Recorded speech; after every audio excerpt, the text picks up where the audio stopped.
Mtu kama kanyosha hivi. Wangapi wanataka kuliwa nyama Kaswepa? Wanamko kimya. Wangapi wanataka kula nyama? Hata ya ng'ombe hamtaki. Paka ya punda. Mbona mkiwa mmelala usiku mnapiga na vijiko, mnapiga diko. Huku unaota. Lakini huku unakula nyama. Hamlagi nyinyi. Na wapo hapa mnakula. Leo nitawawekea maombi. Bwana Yesu asifiwe sana. Maana hamuijui ile nyama ni nini. Wengine wananyonyesha vitoto vichanga. Kananyonya. Akiamka sasa chuchu zinauma. Wanamwambia ni hali ya kawaida. Kaswepa, Bwana Yesu asifiwe. Ilikuwa ni wakati ambapo mfalme Ben-Hadad, mfalme wa Shamu, alipokuwa amekusanya jeshi lake, amekusanya majeshi yake yenye nguvu, akaamua kuhusuru mji wa Samaria. Yani yule mfalme Ben-Hadad akaamua kuzunguka mji wa Samaria.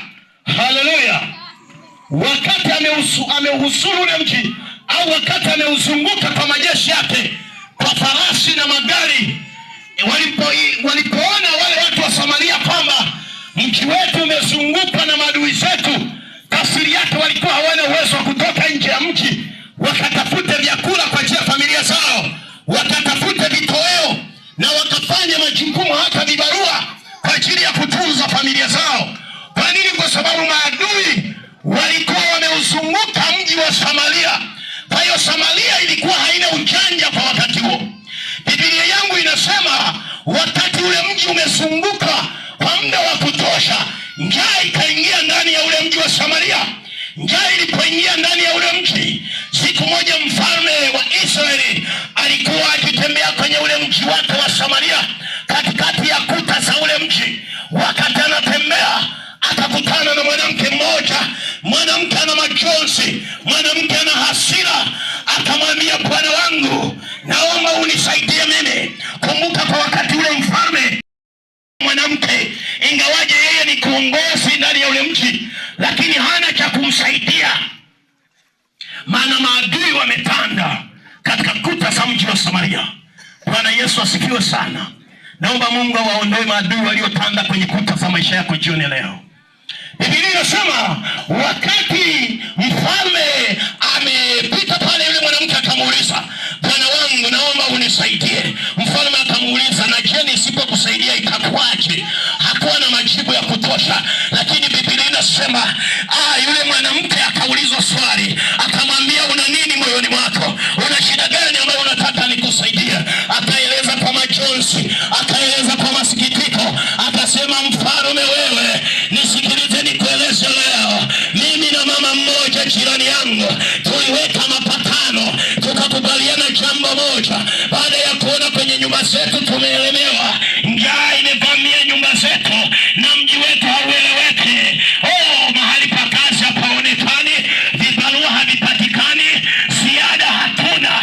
Tukakubaliana, mimi ninaye mtoto na yeye anaye mtoto, tukapanga hawa watoto waliwe nyama. Sasa ili tuwale nyama, tunapanga zamu. Tuanze na mtoto wangu. Tutakapomla nyama jioni ya leo, basi kesho tunampika mtoto wako supu, tunakula nyama. Ndio maana nikauliza, wangapi wanataka kuliwa supu mahali hapa?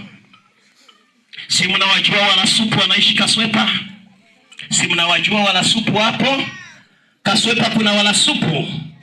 Kuna wala supu. Tutawalisha kande jioni ya leo. Tutawalisha kande jioni ya leo. Haleluya. Haleluya. Mfalme aliposikia habari hii, akaona ni habari ya kusikitisha sana, akakasirika sana mfalme. Biblia inasema akalalua mavazi yake. Watu walipomwona hivi, alikuwa amevaa nguo za magunia. Maana yake alikuwa kwenye maombi. Huyu mtu pengine alikuwa na waasa, taifa langu mpaka lini litakuwa kwenye machozi? Taifa langu mpaka lini litakuwa kwenye machozi? Nisikilize nikwambie, Biblia yangu inasema hakunyamaza mwanaume Yesu aliye hai. Biblia inasema walikuwepo watu 4 waliotengwa nje ya mji. Walikuwepo watu 4 wenye ukoma, walioambiwa kwa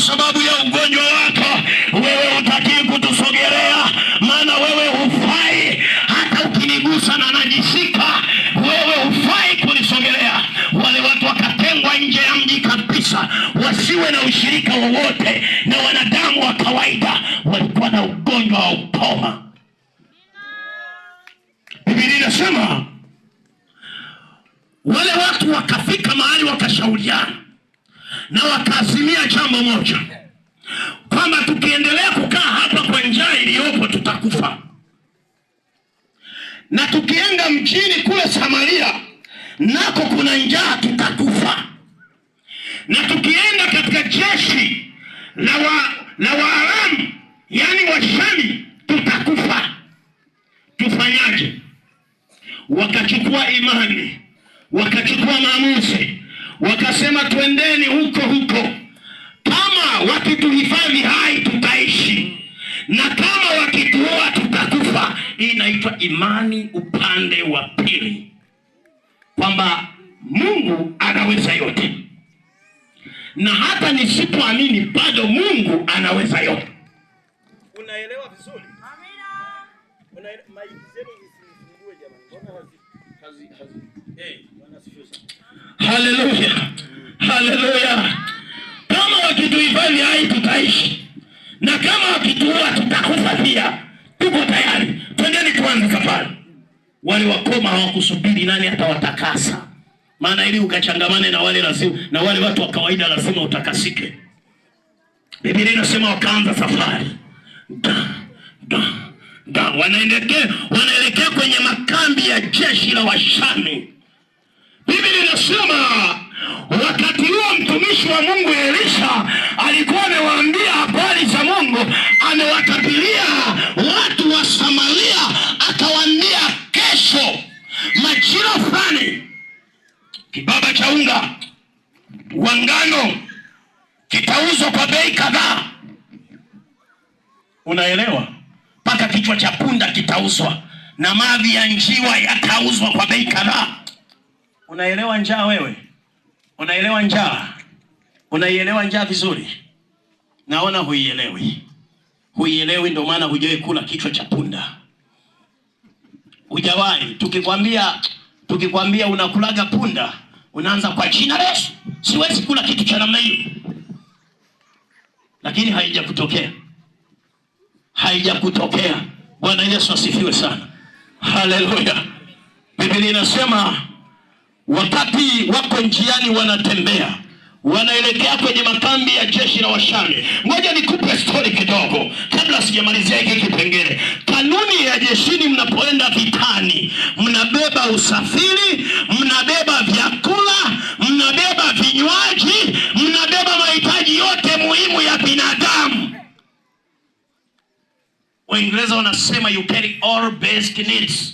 Unabeba mahitaji yote muhimu, yote unabeba, na sabuni za kuogea utabeba. Sasa wakati wale wakoma wanne wanaelekea kwenye jeshi la Waaramu au jeshi la Washami, Biblia inasema wakati wanajeshi wa